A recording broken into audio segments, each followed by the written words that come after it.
High guys, welcome back to my new blog.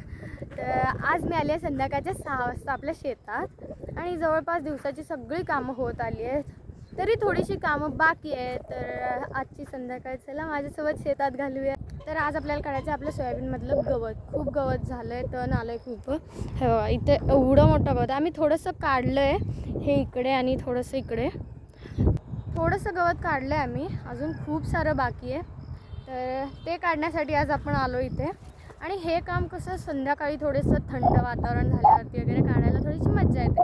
म्हणून मी mostly तर संध्याकाळी घराच्या बाहेर निघते कामासाठी. तर दिवसभर पण असतं काम, पण संध्याकाळी थोडीशी मजा येते, म्हणजे थंड वातावरणात वगैरे करायला.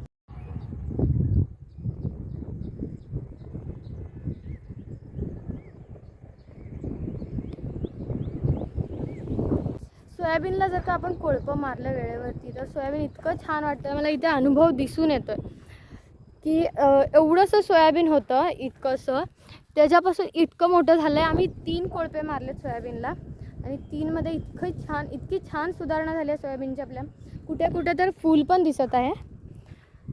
आता हे बघू शकता तुम्ही. हे बघा, हे फुलाचे जे आहे ना, फुलाचेच ते काय बोलतात त्याला, कळी, फुलाचीच कळी आहे. गवत तर खूप आहे, 3दा कोळपं मारून सुद्धा. तर आज आपल्याला इथलंच गवत काढायचं आहे हे खूप सारं. तर चला. तर गाईज मी इकडून गवत काढायला चालू करते आता. यामध्ये खूप सावधानीनं काढावं लागतं, कारण जर एखादं सोयाबीन उपसलं, म्हणजे थोडंसं पातळ होतं, एवढं काही नुकसान नाही होणार आपलं, फक्त थोडंसं पातळ होतं सोयाबीन, त्यासाठी व्यवस्थित काढावं लागेल. जास्त तर हेच गवत आहे, हे वालं जास्त तर हे गवत आहे. काँग्रेस म्हणतं त्याला, किंवा कडू गवत पण म्हणतात काहीजण. तर हे गवत आहे ना, सोयाबीनला उंच येऊ देत नाही, त्यासाठी काढावं लागतं. याला वाढू देत नाही सोयाबीनला हे गवत. मी तुम्हाला दाखवू इच्छिते. हे बिफोरवाला आहे. मी अजून खूप काढेन, पण तुम्हाला फोटोमध्ये इतकंच दिसेल, कारण फरक बघा तुम्ही. हे बिफोरवाला आहे.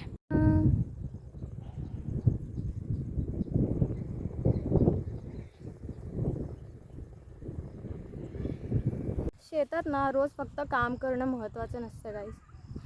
तर त्या प्रत्येक पिकाकडे बारकाईने लक्ष घालणे, त्यावरती काही रोग पडतो आहे का, कुठं गवत लागतं आहे, कुठं पाणी जास्त होतं आहे, कुठं पाणी कमी पडतं आहे, हे सगळं बारकाईने बघणं सगळं महत्त्वाचं असतं.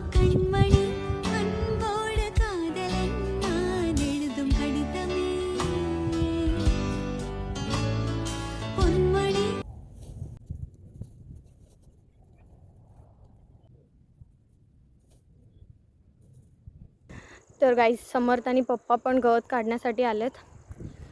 शेती ना बाहेरून बघायला सुंदर वाटते, पण त्यामागे किती मेहनत असते हे फक्त शेतात काम केल्यावरतीच कळतं. दिवसभराचा जो थकवा असतो गाईस, तो असा सूर्यास्त होताना इव्हनिंग सनसेट अँड शेतात बसून असं घालवा इतकं भारी वाटतं. पूर्ण थकवा निघून जातो गाईस आपला. समोर अशी पूर्ण ग्रीनरी आणि असं वारं थंडगार. गाईज आफ्टर व्ह्यू बघा किती पातळ झालं ना सोयाबीन. तर हेच रिझन आहे की गवताला काढणं गरजेचं आहे आपल्याला. शेतात जे गवत येतं ना, ते पिकांना वाढू देत नाही, त्यासाठी गवत काढणं गरजेचं आहे. मग त्यासाठी बारकाईने बघावं लागतं आपल्याला की कुठे गवत आहे वगैरे. तर मी आज इथलं गवत काढलं आहे, तरी पण हळूहळू सगळंच होईल आपलं काढून.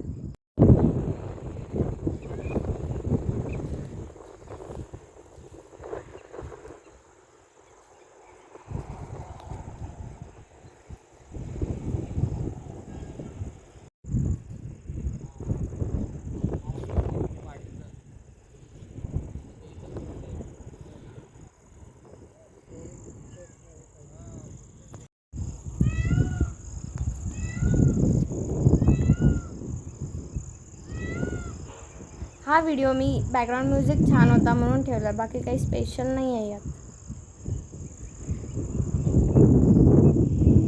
शेतात ना गाईस प्रत्येक दिवस सारखा नसतो, पण प्रत्येक दिवस काहीतरी नवीन शिकवून जातो. तर भेटूयात पुढच्या ब्लॉगमध्ये. Bye bye.